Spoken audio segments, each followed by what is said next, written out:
Eu separei aqui o livro de Mateus, capítulo 4, que nos fala da tentação de Jesus. Então foi conduzido Jesus pelo Espírito ao deserto para ser tentado pelo diabo. Tendo jejuado 40 dias e 40 noites, teve fome. E chegando-se a ele o tentador disse: Se tu és o Filho de Deus, manda que essas pedras se tornem pães. Ele, porém, respondendo disse: Está escrito, nem só de pão viverá o homem, mas de toda a palavra que sai da boca de Deus. Então o diabo transportou a cidade santa e o colocou sobre o pináculo do templo. E disse-lhe: Se tu és o Filho de Deus, lança-te daqui abaixo, porque está escrito que aos seus anjos dará ordem a teu respeito e tomar-te-ão nas mãos para que nunca tropece em alguma pedra. Disse-lhe Jesus: Também está escrito: Não tentarás o Senhor teu Deus. Novamente o transportou o diabo a um monte muito alto e mostrou-lhe todos os reinos do mundo e a glória deles. E disse-lhe: Tudo isso te darei, se prostrado me adorares. Então disse Jesus: Vai-te, Satanás, porque está escrito: Ao Senhor teu Deus adorará, e só a ele servirás. Então o diabo deixou, e eis que chegaram os anjos e o serviram.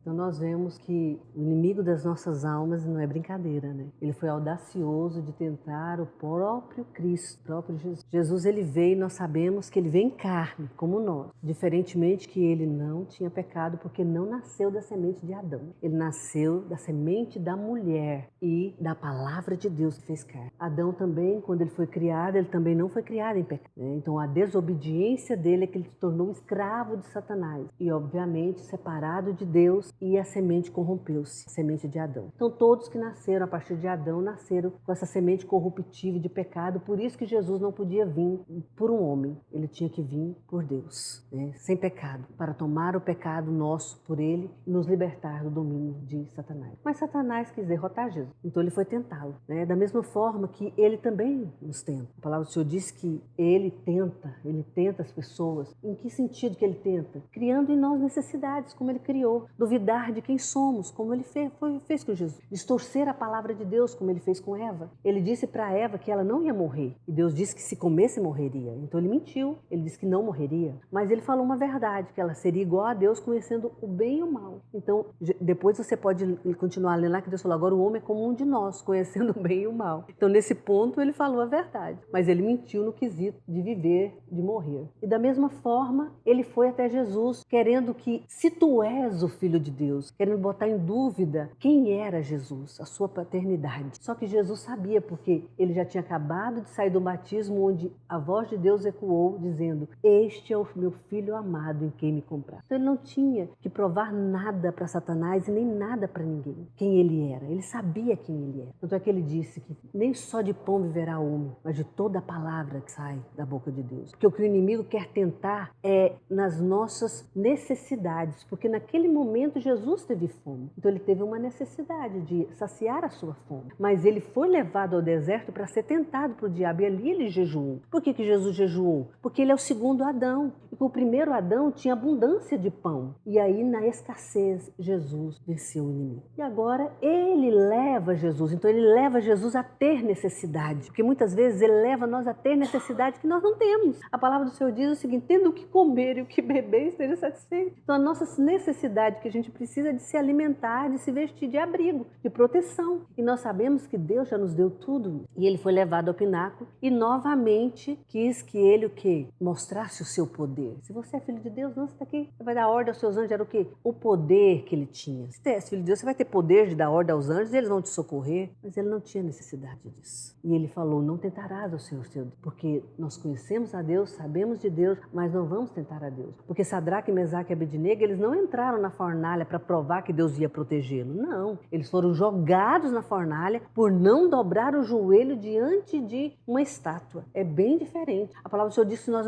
comemos alguma coisa mortífera, não nos fará dano algum. Mas se a gente sabe que aquilo lá é mortífero, você vai comer? Vai morrer porque você vai tentar a Deus. Mas a gente não sabe o que se come, então a gente ora agradecendo a Deus. E se tiver alguma coisa mortífera, não nos vai fazer dano algum. Nós não sabemos se tem, mas se tiver, não vai fazer dano, porque é a proteção de Deus para conosco. Quando saímos de casa, nós já agradecemos a Deus, porque sabemos que os anjos estão a nosso serviço para nos guardar, para nos proteger e para nos livrar. Nós sabemos disso, então nós cremos nisso e já agradecemos. E aí depois, ele quis colocar a necessidade, né, de poderio, de riquezas, de poder e autoridade sobre o mundo, sobre cidades, sobre reinos para Jesus. Jesus sabia quem ele é, né? E sabia a que ele foi chamado, porque a Deus Deus, ao único Deus nós devemos adorar, porque somente a Deus devemos prestar culto. Porque existem muitos deuses, mas só existe um Deus criador do céu e da terra, porque o homem inventa deuses para si. Muitas vezes ele mesmo se endeusa, colocando a necessidade dele, né, e o buscar satisfazer-se e sobrepor-se aos demais. Então, quantas pessoas se acham Deus? Tem até uma piada que diz aí que os juízes, né, se acham que é Deus, né? A gente ouve eles dizerem isso, do poder que eles têm sobre a vida das outras pessoas. Mas então Satanás está aí. Ele foi derrotado. Jesus já o venceu. Então,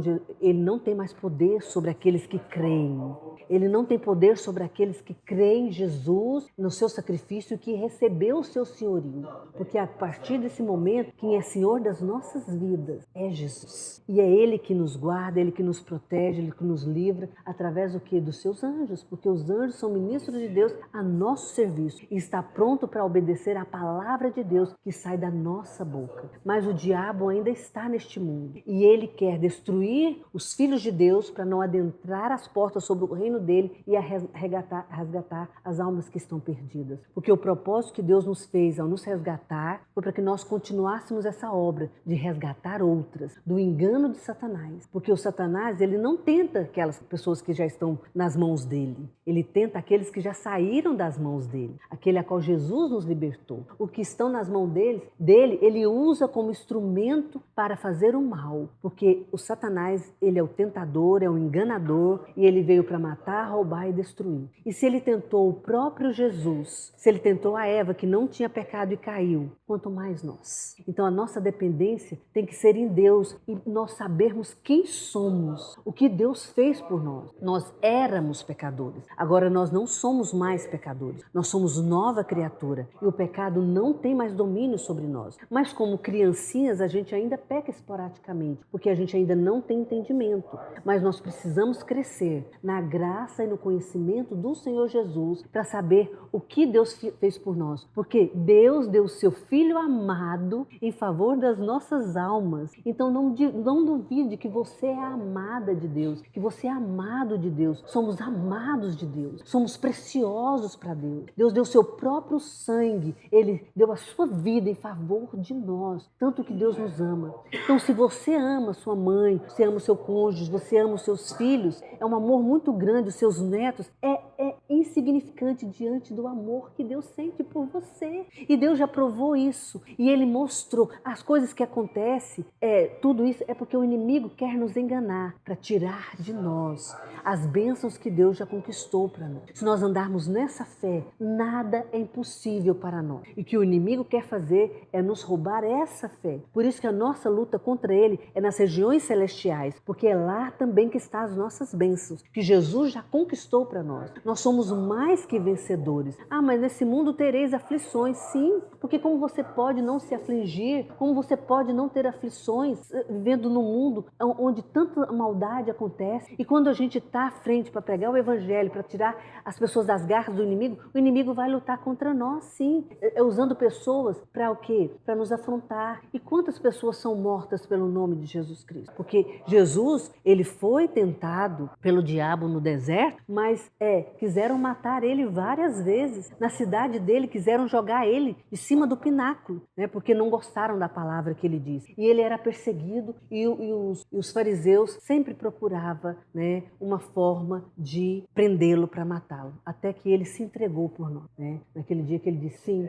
eu sou o Filho de Deus, né? O meu reino não é deste mundo, mas eu sou o Filho de Deus. Então louvado seja Deus, porque Jesus já venceu e nós somos mais que vencedores. O diabo já está derrotado, mas ele não está preso e ele ainda é o tentador e ele nos tenta sim, para roubar a nossa fé, para distorcer a palavra de Deus, para que nós não venhamos crer nela, porque a fé vem pelo ouvir a palavra de Deus e é crer com o coração e confessar com a boca. Ele quer que a gente confesse o quê? Derrota, dificuldade, doença. Ele quer que a gente chame para o nosso corpo as enfermidades, as dificuldades. Por quê? Porque como Deus é, nós somos neste mundo. Como Jesus é, nós somos deste mundo. Então a autoridade manifestar o que Deus nos deu através do nome de Jesus. Então, pela palavra, você chama a existência as coisas que não são como se fossem. E se a palavra é distorcida, você vai chamar e ela não vai ter efeito, porque ela está distorcida. Se a palavra não produz a fé, porque ela não é mentira, então você não vai receber aquilo que Jesus já conquistou para nós e nem a salvação, porque a salvação não vem de obras,